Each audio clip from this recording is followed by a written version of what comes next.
Hello students, I am Kalpana Mishra and welcome back to PSCB Tuition Point। Students, आज की इस video में हम डिस्कस करने वाले हैं class 8 science chapter number 11 chemical effect of electric current. ठीक है, इलेक्ट्रिसिटी। तो इसके पहले मैंने बाकी चैप्टर्स कंप्लीट कराए हैं, आप प्लेलिस्ट में चेक कर सकते हैं। ठीक है, तो चलिए वीडियो को शुरू करते हैं। इससे पहले चैनल पर नए हैं तो प्लीज़ चैनल को सब्सक्राइब और वीडियो पसंद आए तो वीडियो को लाइक शेयर करना मत भूलना। और हमारे टेलीग्राम चैनल का लिंक डिस्क्रिप्शन में दिया है, उसको ज़रूर ज्वाइन करना। कई बार बोर्ड्स की अपडेट्स जो रहती हैं हम वहाँ पे आपको प्रोवाइड कराते रहते हैं। तो फर्स्ट है, जो हमारा चैप्टर का नाम है chemical effects of the electric current. तो सबसे पहले आपको बच्चों पता होगा कि जो इलेक्ट्रिक अप्लायंसेस होते हैं, मतलब जो बिजली से चीज़ें चलती हैं, तो उसमें जो मटेरियल्स होते हैं, बहुत सारे मटेरियल क्या होते हैं, गुड कंडक्टर्स होते हैं और बहुत सारे क्या होते हैं, पुअर कंडक्टर होते हैं। ठीक है, तो यहाँ से आपको डेफिनेशन आ सकती है कि गुड कंडक्टर्स क्या होते हैं और बैड कंडक्टर क्या होते हैं, और बैड कंडक्टर को ही इंसुलेटर भी बोलते हैं। ठीक है, तो यहाँ से देखो, we have learn earlier then the material which allow electricity. ऐसा मटेरियल जो अपने में से क्या पास करता है, इलेक्ट्रिसिटी को पास करता है, तो वो क्या कहलाता है, गुड कंडक्टर। फॉर एग्जाम्पल, जैसे कि आयरन, लोहे में करंट लग जाता है ना, ह्यूमन बीइंग की बॉडी है, हम अगर किसी करंट वाली चीज़ को हाथ लगाएंगे तो हमें करंट लग जाएगा ना, तो हम क्या है, गुड कंडक्टर। ठीक है, और which do not allow electricity, जिसमें से इलेक्ट्रिसिटी पास नहीं होती है, वो क्या होते हैं, वो होते हैं पुअर कंडक्टर, या फिर हम इसको बोलते हैं इंसुलेटर। ठीक है, अगर आपको पुअर कंडक्टर बोले तो भी वही चीज़ है, इंसुलेटर बोले तो भी वही चीज़ है। ठीक है, फॉर एग्जाम्पल पुअर कंडक्टर का आप देखते हो कि बिजली के जो भी सामान है वो किसके बनते हैं, ऑलमोस्ट किस चीज़ के बनते हैं, ऑलमोस्ट वो बनते हैं प्लास्टिक के। इट मीन्स प्लास्टिक क्या है, प्लास्टिक है आपका इंसुलेटर, या फिर हम पुअर कंडक्टर बोल सकते हैं। आपने 6th क्लास में पढ़ा है ना, टेस्ट करने के बारे में, मटेरियल को कौन सा मतलब एक इस तरीके से आप क्या करो, एक बैटरी के साथ जोड़ दो, ये बैटरी हो जाती है, इसका एक पॉजिटिव होता है एक नेगेटिव होता है, इसके साथ एक वायर अटैच कर दो, यहाँ पे स्विच लगा दो।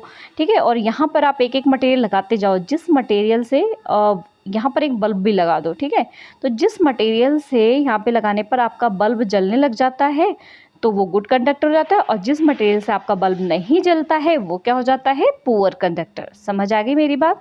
ठीक है, ये 6th क्लास के एक्सपेरिमेंट में है आपका, जैसे कि यहाँ पर दिया हुआ ना, इस तरीके से यहाँ पर आपने ब्लैंक जगह छोड़ देनी है, यहाँ पर आपने मटेरियल्स यूज़ करने हैं जो भी आपको चेक करना है कि गुड कंडक्टर है कि बैड कंडक्टर है। ठीक है, यहाँ पर बैटरी लगा देनी है और उसके बाद यहाँ पे वायर लगा देना है और एक बल्ब लगा देना है। आपने यहाँ पे फॉर एग्जांपल वुड लगाया, लकड़ी लगाई, तो ये बल्ब नहीं जलेगा, क्यों, क्योंकि वो क्या है, पुअर कंडक्टर।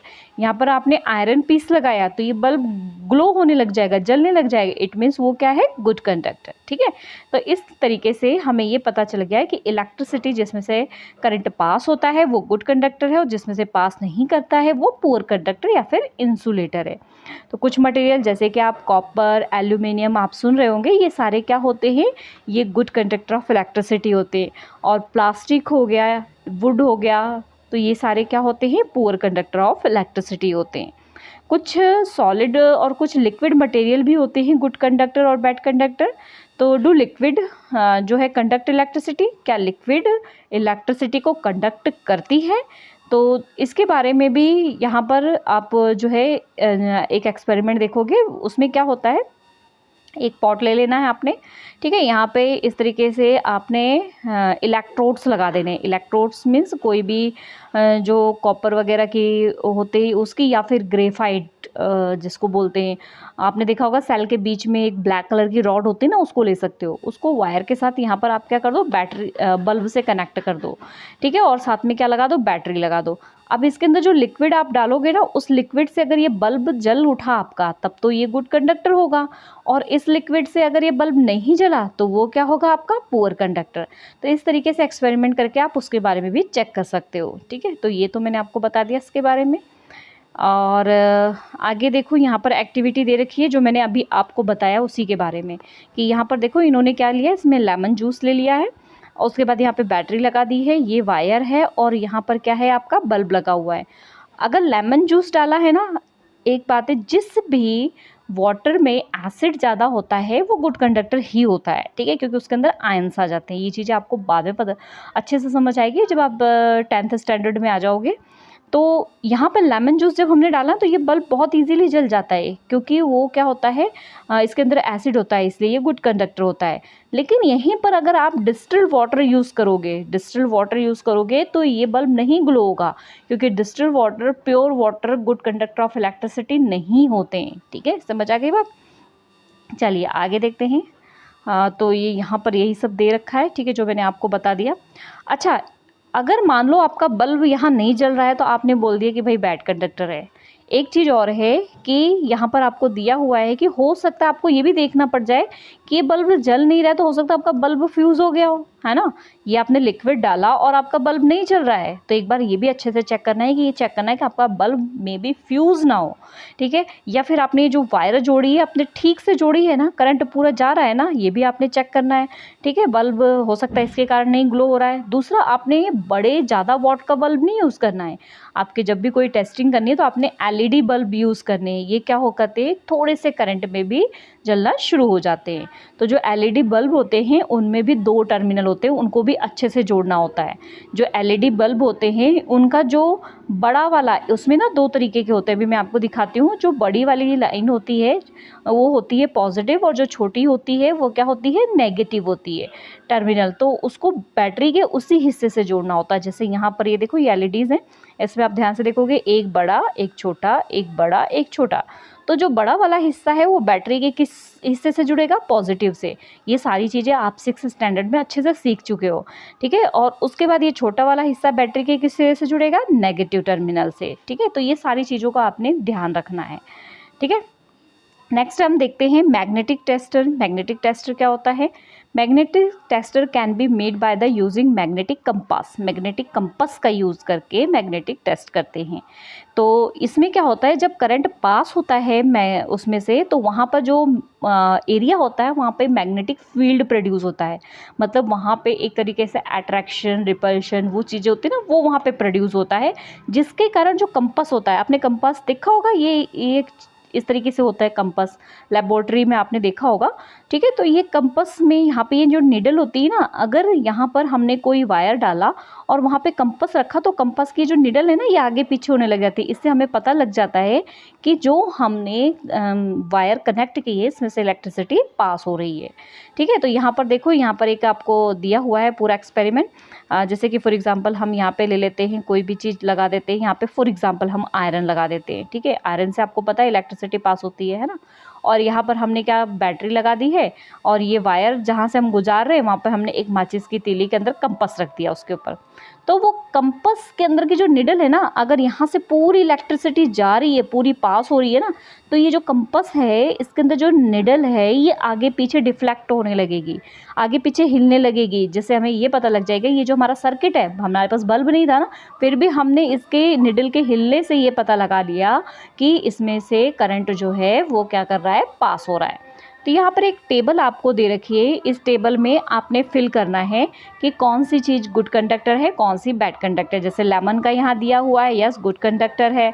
ठीक है, उसी तरीके से vinegar, tap water, vegetable oil, milk, Honey, और भी अपनी तरफ से आप यहाँ पे चीज़ें ऐड करके इस टेबल को आपने टेस्टिंग करके फिल करना है। ठीक है, यहाँ पे ये क्वेश्चंस हो गए। उसके बाद यहाँ पर अगली एक्टिविटी आपको दे रखी है कि हम डिस्टिल्ड वाटर को, जैसे मैंने अभी आपको थोड़ी देर पहले बताया था, हमने लेमन जूस लिया था तो हमारा बल्ब क्या हो गया था, जल गया था।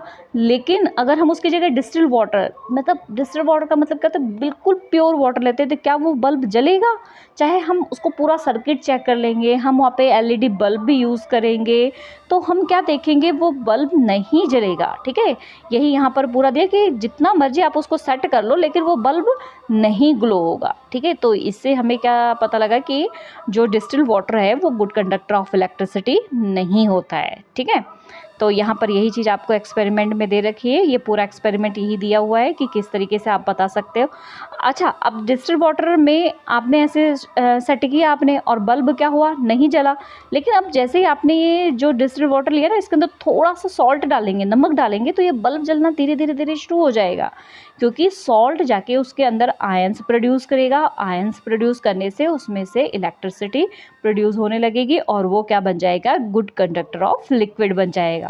तो इससे हमें क्या पता चला, जो भी एसिड है या बेस है या सॉल्ट है, ये सारी चीज़ें इलेक्ट्रिसिटी की गुड कंडक्टर होती है और इलेक्ट्रिसिटी इसमें से पास होती है।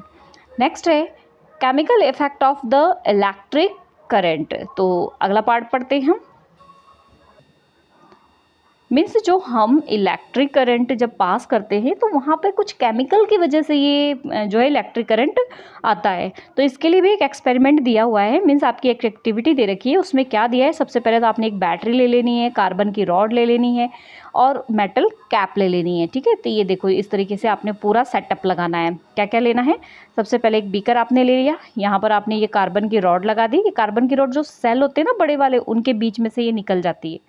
ठीक है, उसके ऊपर मेटल की कैप भी लगी होती है। आपने जब बड़े वाले सेल को आप ऑब्जर्व करना तो उसके इस हिस्से पे यहाँ पे मेटल की कैप लगी होती है और इसी से ये कार्बन की रॉड अंदर रहती है।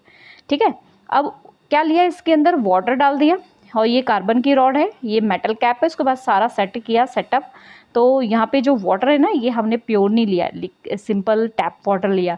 तो यहाँ पर इलेक्ट्रिसिटी जो है वो पास होने लग जाती है। तो इलेक्ट्रिसिटी पास होने लग जाती है और इसमें क्या होते हैं, मतलब आप देखोगे कि जब इलेक्ट्रिसिटी इसमें पास होगी ना तो यहाँ पे बबल्स बनते हैं। तो यहाँ पर देखो ये लिखा हुआ है, थोड़ा सा नीचे दिखाती हूँ आपको। Bubbles of gas may be form near the carbon rod. जो कार्बन की रॉड होती है ना, ये वाली, ये कार्बन की रॉड, यहाँ पर थोड़े थोड़े से ना, यहाँ पर आसपास थोड़े से ना बुलबुले से बनते दिखाई देते हैं। तो वो बुलबुले क्या बनते हैं, जब इलेक्ट्रिसिटी उसमें पास होती है। आपके इसमें चैप्टर में नहीं दिया है पर आपको मैं बता देती हूँ, जब वो इलेक्ट्रिसिटी पास होती है वाटर के अंदर तो उसमें जो H2O होता है, वाटर का फॉर्मूला H2O, इसमें हाइड्रोजन और ऑक्सीजन गैस दोनों अलग अलग होनी शुरू हो जाती है। ठीक है, इससे हमें ये पता लगता है कि कोई भी हमारा जो केमिकल इफेक्ट होता है, इसी की वजह से इलेक्ट्रिक करंट जो है पास होता है। अब इस चैप्टर का आपका मोस्ट इंपॉर्टेंट टॉपिक है इलेक्ट्रोप्लेटिंग। इससे रिलेटेड आपका क्वेश्चंस आता है। ठीक है, तो इलेक्ट्रोप्लेटिंग आपने देखा होगा ना, जैसे साइकिल के हैंडल होते हैं, बहुत शाइन करते हैं, है ना, और उसको मतलब कई बार ख़राब हो जाता है, तो उसके ऊपर अगर हम पॉलिशिंग करा देते हैं तो फिर से वो नए जैसे चमकने लग जाता है। तो इसी को बोलते हैं इलेक्ट्रोप्लेटिंग। तो यहाँ पे आपको डेफिनेशन मिल जाएगी, इसको जरूर कर लेना। The process of the depositing a layer of A Dzire metal on another metal by the meaning of the electricity by the means of the electricity is called electroplating. मतलब हम अपनी मन चाही इच्छा से एक मेटल की दूसरे मेटल के ऊपर जो परत चढ़ाते हैं, लेयर चढ़ाते हैं, उसी को हम क्या बोलते हैं, इलेक्ट्रोप्लेटिंग कहते हैं। तो यहाँ पर ये इलेक्ट्रोप्लेटिंग की पूरी आपके प्रोसेस दे रखी है, तो इसको ज़रूर पढ़ के जाना। वैसे तो लॉन्ग क्वेश्चन आपके सिलेबस के पैटर्न में नहीं है, बट आप अगर मेरिटोरियस स्टूडेंट है तो सारा पढ़ के जाना, और अगर मीडियोकर और वीकर बच्चे हैं तो इस टॉपिक को पढ़ने की ज़रूरत नहीं है, बस डेफिनेशन अच्छे से कर लेना और इसके कुछ यूजेस हैं वो कर लेना बस। ठीक है, तो यहाँ पर आपको क्या लेना है, कॉपर सल्फेट का क्रिस्टल मतलब दाने। ठीक है, एसिड लेना है, सल्फ्यूरिक एसिड, वायर लेना है कनेक्ट करने के लिए, और कॉपर की प्लेट्स ले लेनी है। यहाँ पे साइज़ दे रखा है इस साइज़ की, और साथ में बैटरी और डिस्टिल्ड वाटर ले लेना है। ठीक है, अब प्रोसीजर आपको क्या करना है इस तरीके से, यहाँ पर सबसे पहले 250 ml मतलब 250 ml आपने डिस्टिल्ड वाटर ले लेना है बीकर के अंदर।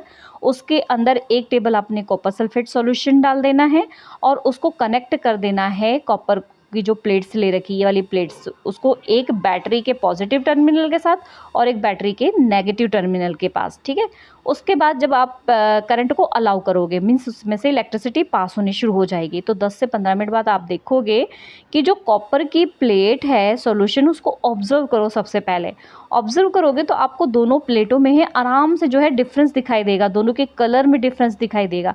फिर वहाँ पे आप नोट करो कि किस टर्मिनल पे कैसा डिफरेंस आया हुआ है। ठीक है, तो यहाँ पे ये देखो, आगे देखते हैं कि जब हम इलेक्ट्रिक करंट को पास करते हैं तो जो उसके अंदर कॉपर सल्फेट सॉल्यूशन होता है, तो कॉपर सल्फेट जो होता है, copper get deposit on the copper plate.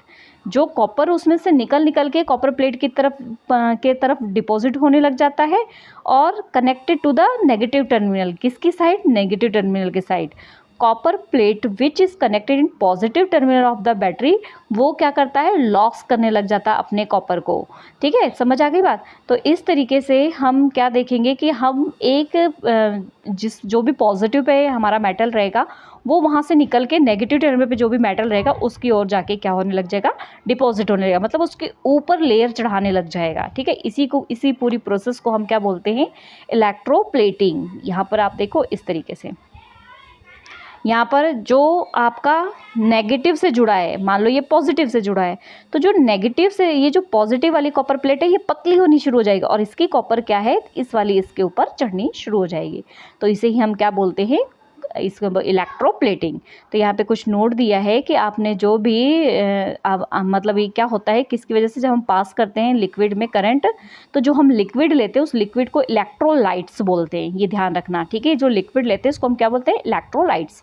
Electrolytes में हम कौन कौन सी चीज़ें ले सकते हैं, हम कॉमन सॉल्ट भी ले सकते हैं, NaCl, कॉपर सल्फेट भी ले सकते हैं। ठीक है, तो यहाँ पर देखो सीख गए आप, ये इलेक्ट्रोड है और इसके अंदर जो लिक्विड है वो क्या है, इलेक्ट्रोलाइट्स। अब यूजेस क्या है इलेक्ट्रोप्लेटिंग के, ये जरूर पढ़ के जाना, ये क्वेश्चन आ जाता है कि useful of the chemical effect of the current, very useful, बहुत ज़्यादा यूज़फुल होता है। ये क्या होता है, इंडस्ट्रियों में यूज़ होता है, मेटल के ऊपर लेयर चढ़ाने के लिए। जो मेटल की चीज़ें होती हैं ना उनके ऊपर लेयर चढ़ा देते हैं जिससे वो अच्छे से चमकदार हो जाती हैं। तो डेली लाइफ में इसके क्या यूजेस हैं, तो यहाँ पर हम देखते हैं कि सारे यूजेस अच्छे से पढ़ लेना। सबसे पहले electroplating of the inferior metal with the superior metal prevent it's the corrosion and density. मान लो ये लोहे की चीज़ है, ये हवा के संपर्क में आकर के क्या होने लग जाती है, जंग लगने लग जाता है, तो ख़राब होने लग जाता है। तो अगर हम इस लोहे के ऊपर जो है क्रोमियम की या निकल की लेयर चढ़ा देंगे तो ये जल्दी से ख़राब नहीं होगा और चमक बनी रहेगी। इसी तरीके से क्रोमियम होता है, ये भी क्या होता है, बहुत चमकदार होता है। अगर हम किसी और मेटल के ऊपर इसको चढ़ा देंगे तो जल्दी से ख़राब नहीं होता है। ठीक है, और ये क्या होते हैं, सस्ते भी होते हैं। जो क्रोमियम वगैरह होते हैं ये सब क्या होते हैं, सस्ते होते हैं। ठीक है, तो इस तरीके से ये जो सारी चीज़ें होती हैं इनमें इसी तरीके से शाइन आ जाती है। जैसे यहाँ पे आप स्पून वगैरह देख रहे हो, यहाँ पे साइकिल के रिम्स वगैरह होती है, बाईसाइकिल के पार्ट्स होते हैं, ऑर्नामेंट जो आभूषण होते हैं। ठीक है, आगे यहाँ पर देखो, आपने देखा होगा जैसे कि कार के पार्ट्स, बाथ टैप, उसके बाद किचन गैस बर्नर, रिम्स, ये सारी चीज़ें इलेक्ट्रोप्लेटिंग की जाती है। ठीक है, अगला देखो, कई बार यहाँ से डेफिनेशन आपकी गैल्वेनाइजेशन की भी आ जाती है। तो गैल्वेनाइजेशन क्या होता है ये भी आपको पता होना चाहिए। कोटिंग ऑफ जिंक, जिंक की लेयर किस पे चढ़ाना है, आयरन पे चढ़ाना है, उसे हम बोलते हैं गैल्वेनाइजेशन। आयरन मीन्स लोहा, लोहा जल्दी ख़राब हो जाता है और जिंक जल्दी से ख़राब नहीं होता है, इसलिए हम लोहे के ऊपर जिंक की परत चढ़ाते हैं। इस प्रोसेस को हम गैल्वेनाइजेशन कहते हैं। इससे लोहे में जंग लगने से हम उसको बचा सकते हैं। जो ज्वेलरी वगैरह बनती हैं, इलेक्ट्रोप्लेटिंग उससे किया जाता है। जैसे कि जो सिल्वर की चीज़ें होती है उसके ऊपर गोल्ड की लेयर चढ़ा देते हैं तो क्या लगता है, बड़ा महंगा होगा, ऑर्नामेंट तैयार हो गया, है ना, इससे पता लग जाता है। उसके बाद जो है tin can the useful of the storing food are, जैसे कि आपने देखी हो छोटी छोटी कैंस आती है, वो टिन की बनी होती है। टिन की लेयर इसलिए चढ़ी होती है क्योंकि वो खाने पीने की किसी भी चीज़ से वो जल्दी से रिएक्शन नहीं करती है। अगर आप उसमें लोहे की चीज़ें, लोहे की टिन बनाओगे तो वो जल्द रिएक्शन कर लेती है और हमारे जो फूड आइटम है उसको स्पॉइल कर देगी, ख़राब कर देगी। इसलिए टिन के अंदर क्या लगी होती है, ये क्वेश्चन भी आपको पता होना चाहिए। जो हमारी कैंस होती है उसके अंदर टिन लगी होती है क्योंकि वो जल्दी से किसी चीज़ से रिएक्शन नहीं करती है। ठीक है, ओके स्टूडेंट्स, ये चैप्टर हमारा ख़त्म हो गया है। नेक्स्ट वीडियो में हम इसके क्वेश्चन आंसर्स को कवर करेंगे। तो मिलते हैं नेक्स्ट वीडियो में, बाय बाय।